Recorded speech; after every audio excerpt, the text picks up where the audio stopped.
आप सभी का टारगेट रीड 2021 यूट्यूब चैनल पर तहे दिल से हार्दिक स्वागत और अभिनंदन। मैं अध्यापक गणपत पातलिया पुनः आपके साथ जुड़ चुका हूं। जी हाँ मित्रों, हम चर्चा करेंगे गणित पर। गणित क्या है, कैसे है और क्यों है। हमारा जो रीट है, रीट लेवल फर्स्ट, उसमें तो गणित है ही है 30 अंक की। साथ ही साथ लेवल सेकंड में साइंस मैथ वालों के लिए भी मैथ सब्जेक्ट जो है गणित है, उसका एक इम्पोर्टेंट टॉपिक आज लेकर के आ रहे हैं। उससे पहले कि आप बहुत जिद्दी हो, आपने जिद कर ली है कि मुझे अध्यापक बनना है, रीट फाइट करके मेरिट में अच्छा स्थान लाना है, कि मंजिल भी जिद्दी है, रास्ते भी जिद्दी है। मंजिल भी जिद्दी है, रास्ते भी जिद्दी है। देखते हैं कल क्या होता है, देखते हैं कल क्या होता है। हौसले भी जिद्दी है, हौसले भी जिद्दी है। अपने जिद्द के ऊपर अड़े रहें, क्योंकि आपकी जिद ही आपको शिक्षक बनाएगी, अध्यापक बनाएगी। जी हाँ साथियों, आज हम चर्चा करेंगे गणित का जो एक मुख्य टॉपिक है, संख्या पद्धति। क्या टॉपिक है? संख्या पद्धति। बहुत ही बेहतरीन टॉपिक। एक या दो सवाल यहाँ से हर बार आने की संभावना रहती है, तो इसको जानना बहुत ही जरूरी है मित्रों। सबसे पहले इसकी जब बात करते हैं तो आता है शुद्ध, यानी अंक का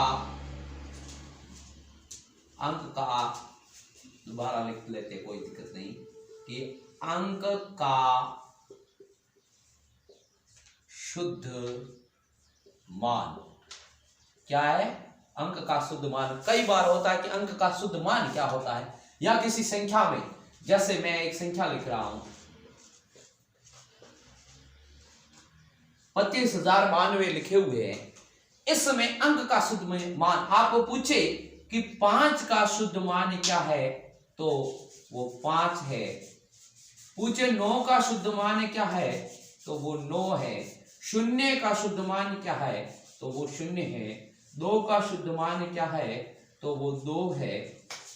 भले इस 2 का पूछे, भले इस 2 का, इनका शुद्ध मान यानी संख्या का शुद्ध मान वही अंक होता है। संख्या का यानी कि उसी किसी भी अंक का आपको शुद्ध मान पूछे किसी भी संख्या में, कि इस संख्या में इस अंक का शुद्ध मान क्या है, तो वो ही अंक उस संख्या में शुद्ध मान होता है। दूसरी बात आती है, ये पहली। दूसरी बात आती है स्थानीय मान, कि स्थानीय मान क्या है। किसी संख्या का स्थानीय मान पूछ लिया, जैसे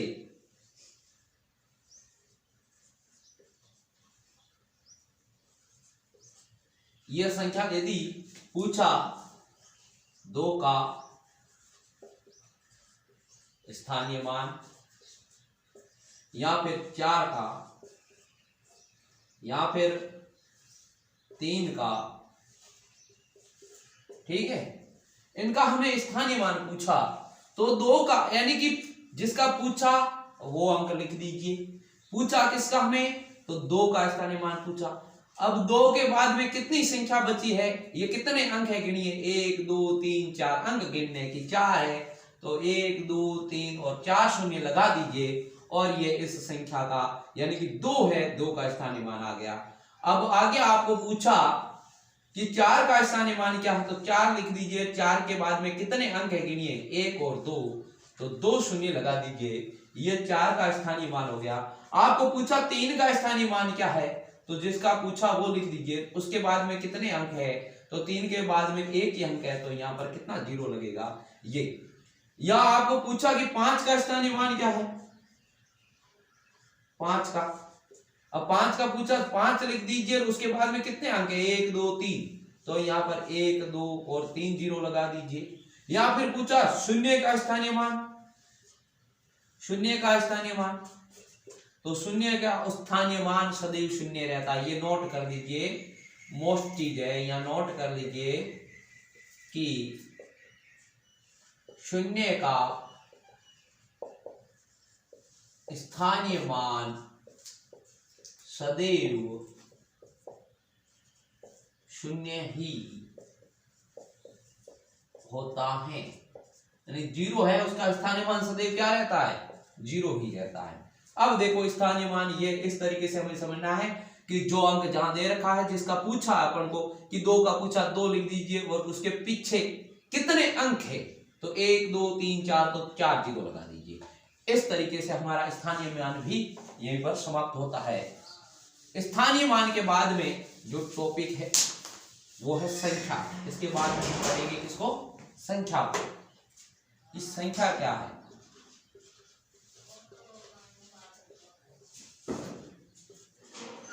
संख्या तो इकाई, दाही,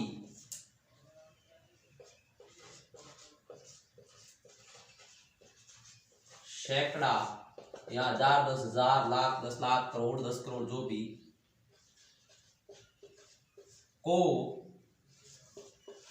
एक जगह रखने पर, एक जगह रखने पर जो पद प्राप्त होता है उसे हम क्या कहते हैं, संख्या, संख्या कहलाता है। यानी कि संख्या बहुत ही मोस्ट चीज है कि इकाई, दाई, सैकड़ा, हजार, 10,000 आगे जो भी है को एक जगह रखने पर जो पद प्राप्त होता है वह संख्या कहलाता है। जैसे ये एक संख्या है, ये एक संख्या है, ये भी एक संख्या है। इसमें देखो इकाई, दाई, सैकड़ा, हजार, 10,000, लाख, इसमें इकाई, दाई, सैकड़ा, हजार, इकाई, दाई, सैकड़ा, यानी कि चीज को समझना है वो है इकाई।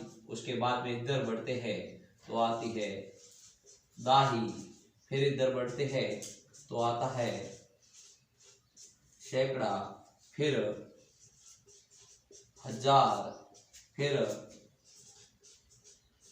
10,000। इस तरीके से कॉमन संख्या, हम इसको जब इन अंकों को कॉमन में लिखेंगे तो वो क्या बन जाएगी, एक संख्या बन जाएगी।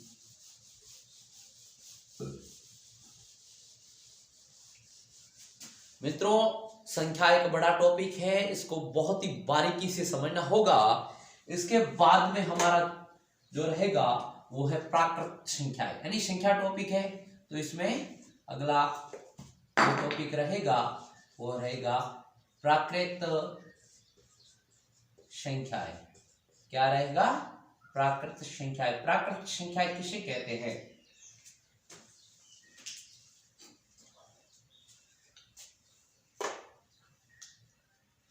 प्राकृत संख्याएं एक से शुरू होकर लगातार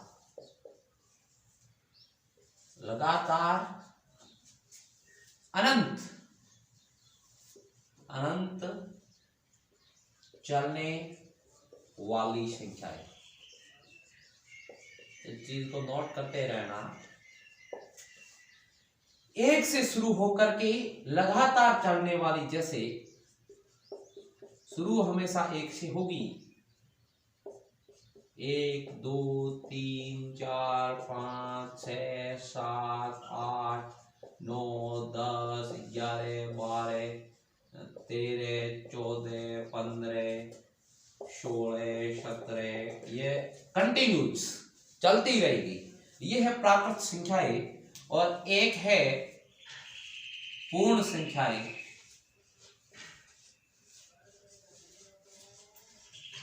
पूर्ण संख्या या संख्याएं कह सकते हैं, पूर्ण संख्या, प्राकृत संख्या, पूर्ण संख्या। पूर्ण संख्या में देखिए साथियों,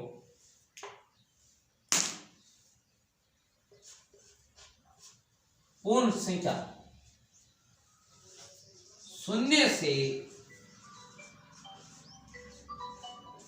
शुरू होकर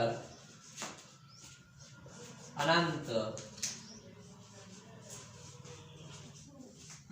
चढ़ने वाली संख्या है। कहां से? शून्य से शुरू होकर। ये एक से शुरू होती है प्राकृत संख्या है, और पूर्ण संख्या है वो शून्य से शुरू होती है। बस इस प्रकार 0 1 2 3 शून्य से शुरू होकर लगातार अनंत।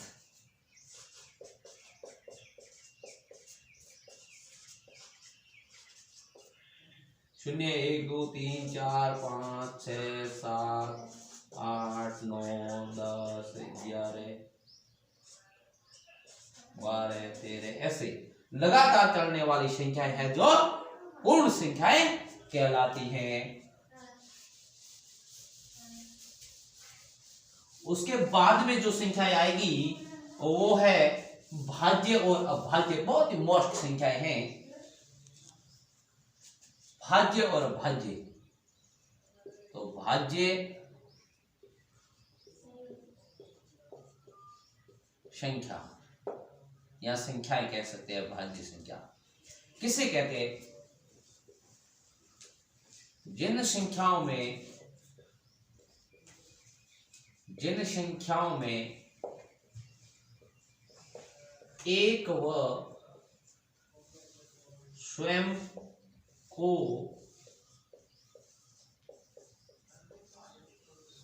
छोड़कर किसी अन्य संख्या का भाग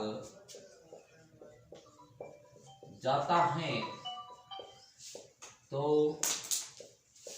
उसे भाज्य संख्या कहते हैं। भाज्य संख्या कहते हैं। इस चीज को ध्यान से देखना कि भाज्य संख्या कैसी संख्या भाज्य किसे कहते हैं? कि जिन संख्याओं में एक व स्वयं को छोड़कर किसी अन्य संख्या का भाग जाता है तो उसे भाज्य संख्या कहते हैं। एक तो एक का जाएगा, एक स्वयं यानी उसी संख्या का भाग जाएगा, और एक अन्य कम से कम यानी कि कम से कम 3 संख्याओं का भाग जाएगा। कितनी संख्याओं का? 3 संख्याओं का, कम से कम 3 संख्याओं का भाग जाएगा। वो संख्याएं भाज्य संख्याएं कहलाती हैं। जैसे 4 6 8 9 10 12 14 15 16 18 20 21 22 24 25 26 27 28 29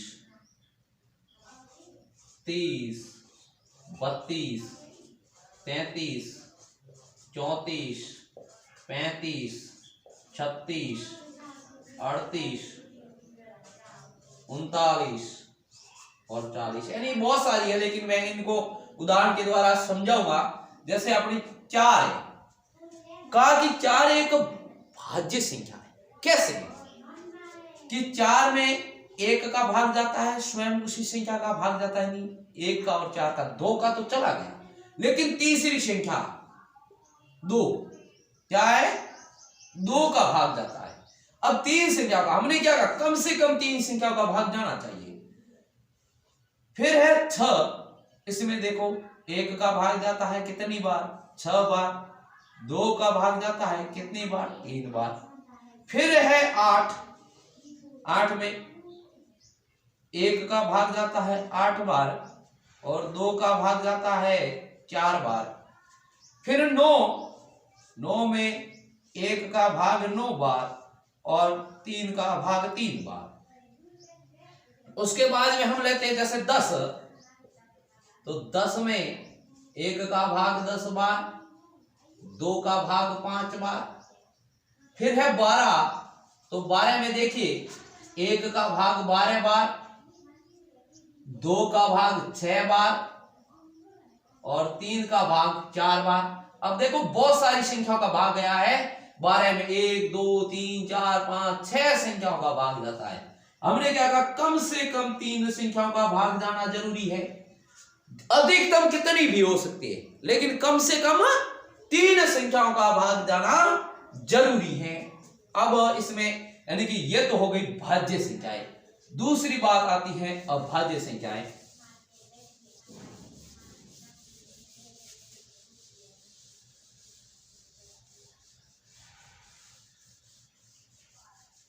कैसी संख्याएं?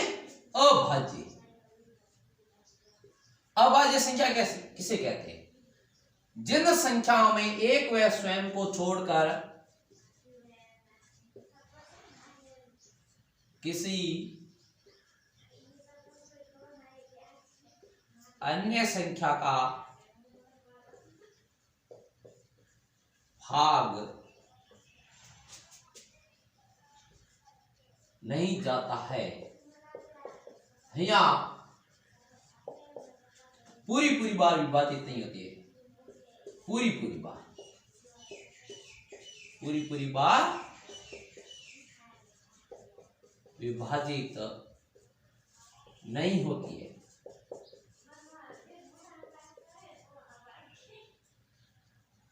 कि भाज्य संख्या तो एक उसके स्वयं के अलावा तीसरी संख्या का भाग पूरी बार जा रहा था तो वो भाज्य संख्या हो गई।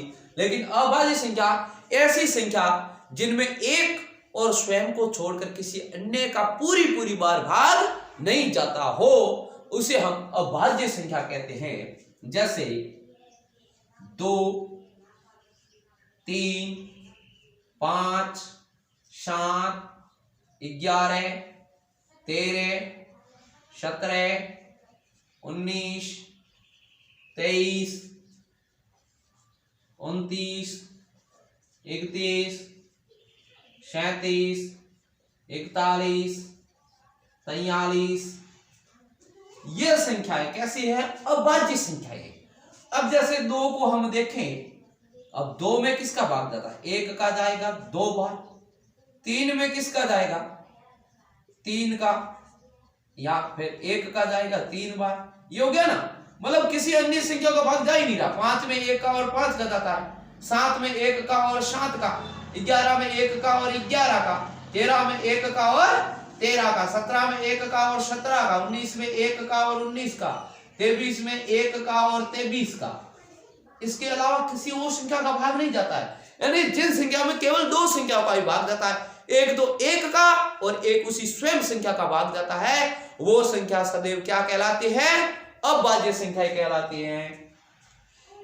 2 चीजें नोट करके लिख देना, बहुत ही मोस्ट है। 2 चीजें बहुत मोस्ट मैं लिखा रहा हूं, मोस्ट। एक न तो भाज्य संख्या है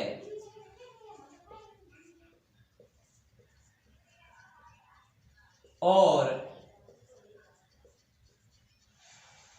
न ही अभाज्य। क्या? एक न तो भाज्य संख्या है और न ही अभाज्य। यह 1 नंबर पॉइंट। 2 नंबर, 2 एकमात्र ऐसी सम संख्या है जो अभाज्य।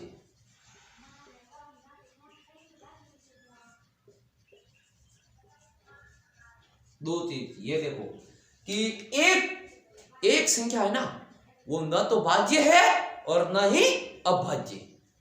दूसरा कि 2 एकमात्र ऐसी सम संख्या है, यानी सम संख्या बहुत सारी है, लेकिन उसमें से 2 एकमात्र ऐसी सम संख्या है जो अभाज्य संख्या है। बाकी सारी की सारी सम संख्याएं भाज्य है।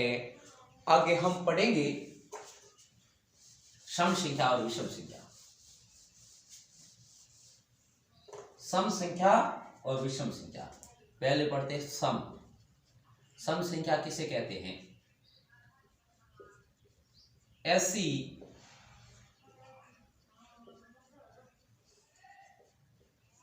संख्याएं जिसमें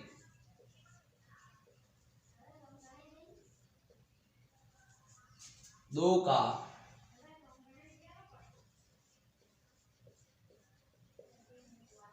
पूरा पूरा भाग जाता है, या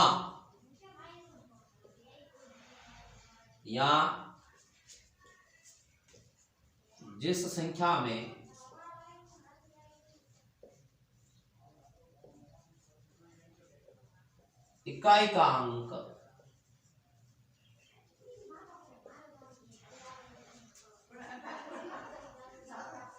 इकाई का अंक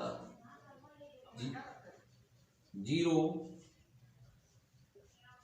2, 4, 6 या 8 हो तो वह सम संख्या है। क्या? ऐसी संख्या है जिसमें दो का पूरा पूरा भाग जाता है तो सम संख्या है। और दो का पूरा पूरा भाग किस संख्या में जाता है? जिसमें इकाई का अंक 0, 2, 4, 6, 8 हो। यानी कि जिसमें इकाई का अंक 0, 2, 4, 6, 8 होता है तो वो संख्याएं कैसी है? सम संख्याएं हैं। दूसरी विषम, इसके एकदम विपरीत होगी।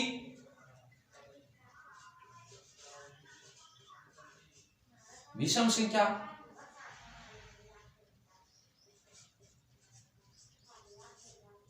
ऐसी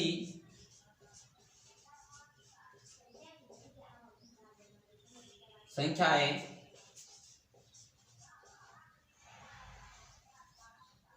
जो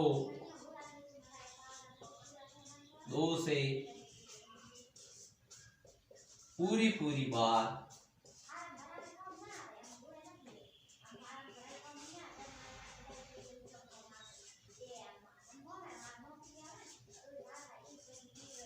विभाजित होती हैं, या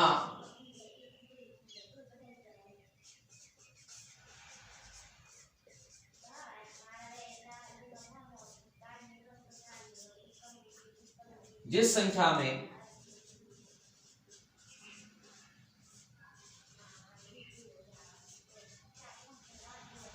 इकाई का अंक 1, 3, 5, 7, 9 हो तो वह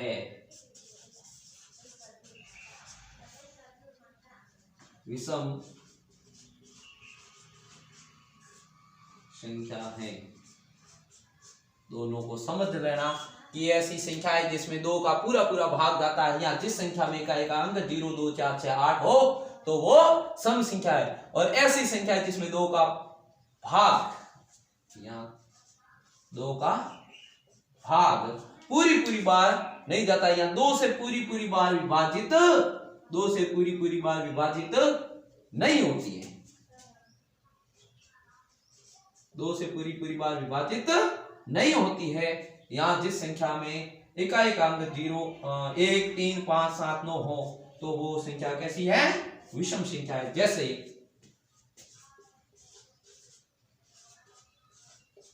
ये एक संख्या है,